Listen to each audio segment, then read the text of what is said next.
This is probably one of the best accessories that you can buy right now at Digital Walker and open source by Beyond the Box, and this is Pale Blue.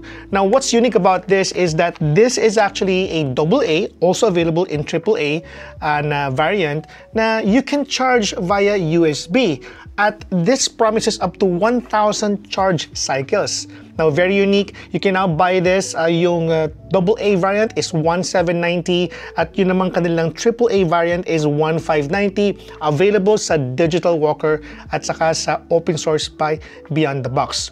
Saan mo pwedeng gamitin to? You can use this on point-and-shoot cameras, yung controller ng Quest 2 sa Quest 3 because those use AA batteries.